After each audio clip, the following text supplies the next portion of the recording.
It's been 4 months since the disappearance of YouTube creator BigBadBurns. In that time, not a single video has been uploaded, and there's been no word on his whereabouts or if he'll ever return. What began as mild public frustration, BigBadBurns? I'm glad he's missing. In fact, I hope he's dead. has shifted into something far stranger. In the weeks since his absence, the very fabric of reality appears to be coming apart, and many now believe he may be the only one who can stop it. Tonight, humanity is left with one question. Where is BigBadBurns?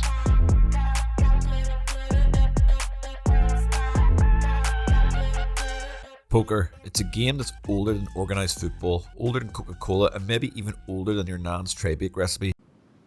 Don't tell anyone. It's a game of luck, skill, bluffing, and with the potential to ruin a family holiday. And yet, in 2024, a tiny indie roguelike called Balatro took this old and well-established formula and turned it into a powerhouse that could somehow sweep the Game of the Year awards. No massive cutscenes, no celebrity voice actors, just cards. So how did this happen? Why were so many people addicted to Balatro? Let's get into it. Poker at its core is simple. You've got a hand, they've got a hand, and you bluff your way to victory. It emerged in the early 1800s in the US, though its roots stretch into French games such as Poc and the Persian game As-Naz. For centuries, it's been the same: play, bet, bluff, fold, repeat. The genius of poker is that it's endlessly replayable. The cards are random, but the strategy is infinite. Every hand has its own little story. That balance of luck and skill is why it survived this long. Humans can't resist a game where you might win big, and if you're clever or lucky, that's the bit that Balatro takes and runs with. So what is Balatro? What makes it different than poker? On the surface, it is just poker, in the sense that you need to make up the poker hands such as pair, three of a kind, full house, but you're not playing against opponents, you're playing against a score requirement that ticks up each round. You've got a limited number of hands to play, and if you can't hit the target, you're out. It's quite simple. But then it introduces chaos. Jokers with strange powers, tarot cards that mutate your deck, planet cards that boost specific hands, decks with their own quirks, and boss blinds that can wreak havoc on your strategy. And when you lose, you start from scratch. The magic formula here is that it's easy to learn and hard to master. I mean, already going in, if you know how to play poker, you know how to play Balatro, but anyone can sit down and recognize a pair or a flush and play a few hands. But the longer you stick with it, the more of the possibilities spiral. It might be tempting to invest in a joker that gives you bonuses to flushes until you get the boss blind that doesn't allow them. Perhaps you do a run that all you ever need is the high card. Do you spend all your coins re-rolling the shop for that perfect card? Every choice seems small and simple, but it all builds up and snowballs until eventually you have some cracked setup at the end, and figuring out how that all works is the addicting part. The beauty of the game is when you find a strategy that works for you and it feels like you built this machine, that you engineered the win. Sometimes though, it just falls apart. You invest in a discard focused deck, then get hit with a blind that disables discards. You build your run around clubs only to meet a boss that blanks that suit. But every go around is different, keeps the game feeling fresh for hours and hours on end. And even when you do eventually get the win, you still want to see how far you can push the game with even more elaborate strategies.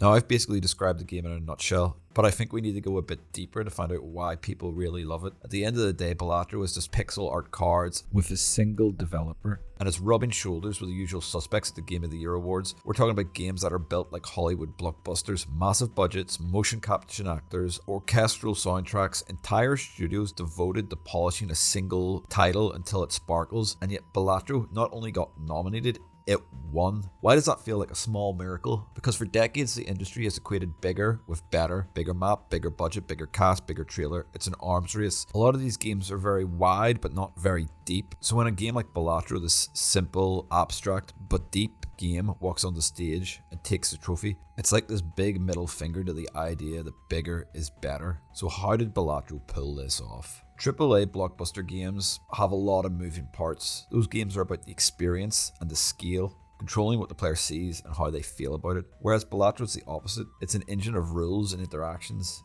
They have the same capacity to give the player a worthwhile experience, but just on a different level. Big games ask for huge time investments, 50 hours plus, to feel finished, with numerous side quests and fully fleshed out characters with complete personalities.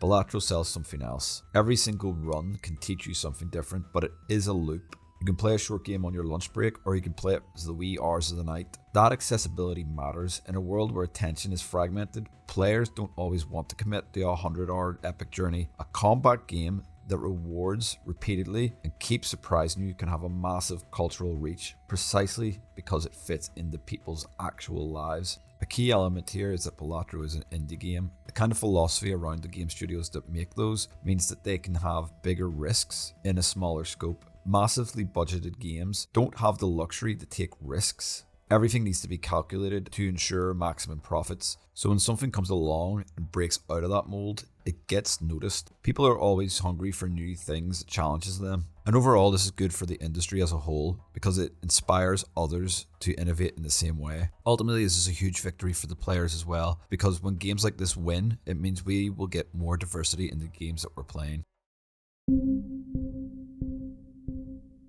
But why do we want more of these kind of games? Humans are obsessed with patterns. We hate randomness unless we can shape it into something meaningful. It's why we see faces in clouds and constellations in stars. Balatro weaponizes that instinct. A flush or a straight isn't just a combination, it's a moment of clarity in the chaos. Your brain sees structure, symmetry, something that makes sense.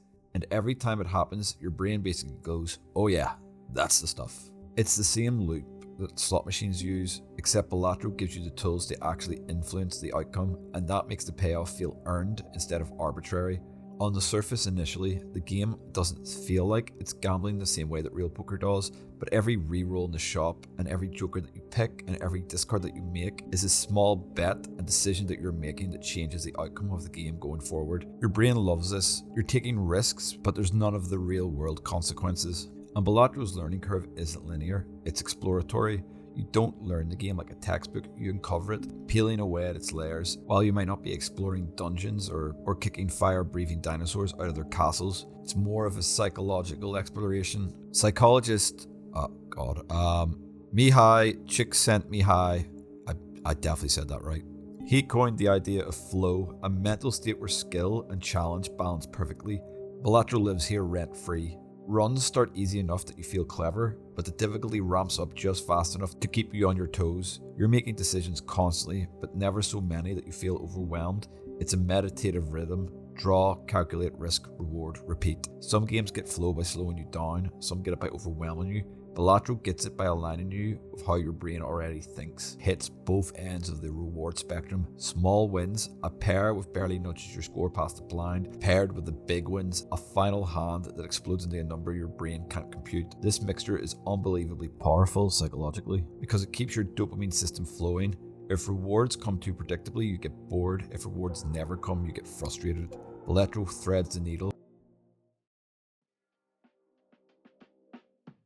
Humans have this drive to control chaos. Nietzsche once said, will to power, not in the sense of becoming a tyrant, but in the original sense that the drive to take chaos and shape it into something meaningful. Balatro is pure, condensed will to power energy. You look at all the random elements of the game, the cards, the jokers, the modifiers, and instead of running and hiding, you say, no, I can take this and I can turn it into something. And when you do, that's meaningful. You have made chaos your bitch. Schopenhauer talked about the world as a blind, indifferent chaos, and Balatro lets you push against that chaos and win. I could keep name dropping. A lot of philosophers argue that life is essentially chaos with patterns layered on top.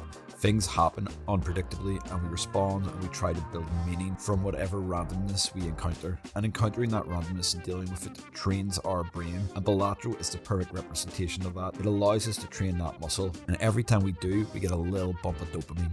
And ultimately, if you strip everything away, the pixel art, the colours, the dopamine and the mechanics, Balatro is a controlled environment where we rehearse one of life's simplest truths. You don't get to choose what's strong, only how you play it. You might pull a terrible hand, you might get no synergy, and you might get that joker you wanted all along, but it's already too late.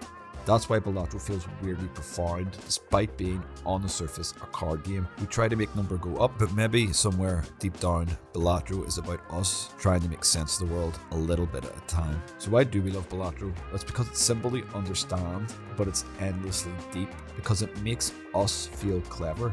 and it feeds this craving for risk and reward and order in chaos. It proves that being different is just as valuable as being big, and maybe because it reminds us of why we love games in the first place, not just because they're flashy and not just because they're cinematic, but because they hook us and they challenge us and they're fun. And even after the third, fourth, fifth hour, it leaves us saying, alright, just one more run. Hi, I know it's been a while since I did my last video and it's a little bit different than what I usually make, but if you did like this, please think about giving it a like and maybe subscribing.